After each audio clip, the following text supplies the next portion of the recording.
Hi, boys and girls. Welcome back to the Apocablog. Day 1509 of thinking that this may be the last one because we've just reached... I don't think it can get any fucking more surreal. But we'll get there in a second. LA Times columnist to Biden opened a 1-6 commission to investigate MAGA terrorists, like the 9/11 commission. After the attack on January 6th, someone ought to register a new domain, don'tmoveon.org. She wrote, the insurgency by MAGA terrorists simply cannot stand another fresh insult to the brain that Americans are forced to live with. What the fuck does that mean? Another fresh insult to the brain that Americans are forced to live with. Wow, these people are just fucking nuts. Anyway, oddly enough, U.S. issues terror alert over anti-government extremists. More than 150 people, including members of armed extremist groups, have been arrested since Trump supporters stormed the U.S. Capitol on the 6th. When the police opened the doors and said, "Come on in. Hey, don't mess with anything in the room, okay?" But yeah, violent insurrectionists. Now, oddly enough, even AOC gets it right occasionally. AOC warned them, FBI now reportedly interviewing people whose cell phones were near the Capitol on January 6th. Earlier this year, Corky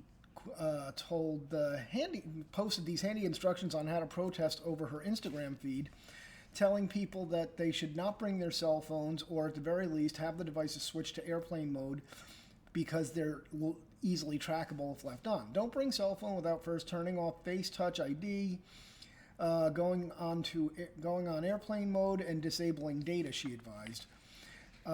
We bring this up now because the FBI is reportedly interviewing people whose cell phones pinged off towers that showed them in the vicinity of the Capitol on January 6th. Washington residents whose cell phones pinged cell towers connected to Wi-Fi near Capitol during storming of the government are getting visits from the FBI asking for evidence from the scene, blah, blah, blah. Because that's not our government, just... You know who lives like this? China. DOJ, sedition charges in Capitol riot coming very soon. Interesting that story follows that one, huh? High-ranking Dem asked Department of Justice to charge all perpetrators from Capitol riot after report suggests they might not.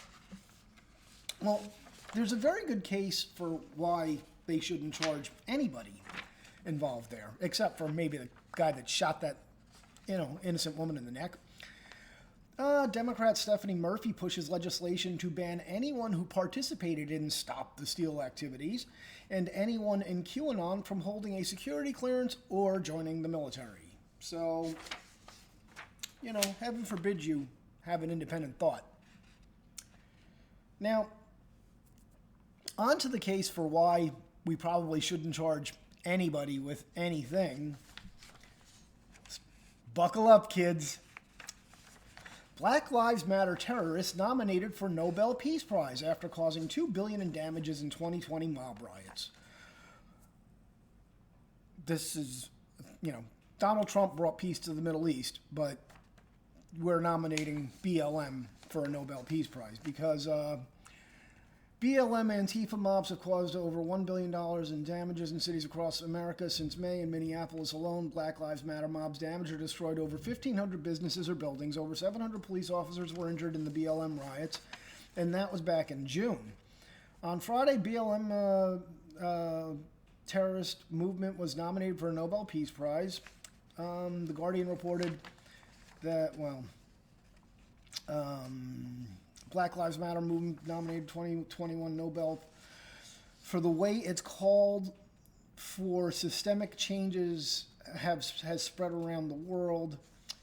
A movement has forced countries outside the U.S. to grapple with racism within their own societies. The they have had a tremendous achievement in raising global awareness and consciousness about racial injustice. Now, it's we're at war, people. And by the way, the nomination made by Peter Eide, a member of Norway's parliament, considered the effort to be an important worldwide movement to fight racial injustice and brushed off questions regarding violence at the protest, and saying that they were mostly peaceful, blah, blah, blah. Last August, BLM activists harassed honors. No, I'm sorry. Forget the individual incidents of violence. Last September, data released from Princeton showed that the riots associated with BLM took place in 48 out of 50 of the largest cities in the United States. So, mostly peaceful. Now, again, people. Oh, and by the way, if Capitol rioters were black or Muslim, the instinct would have been for the cops to open fire, like they did at the BLM. Oh, that's right. So, we're at war. And they're literally, they have us strapped into a chair and they're just, torturing us. And, this is to see how long it takes for us to say, no, I see 5 lights. And that's all this is. And it's up to us to make this end. But because this is peak insanity.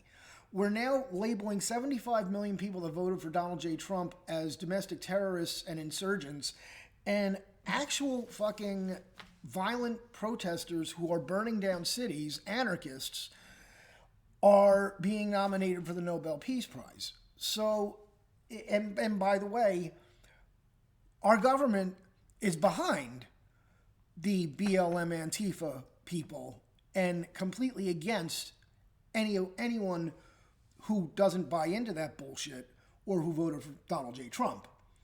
So you got to start paying attention to what they're saying and doing, kids, because this doesn't end well for normal people. It really doesn't.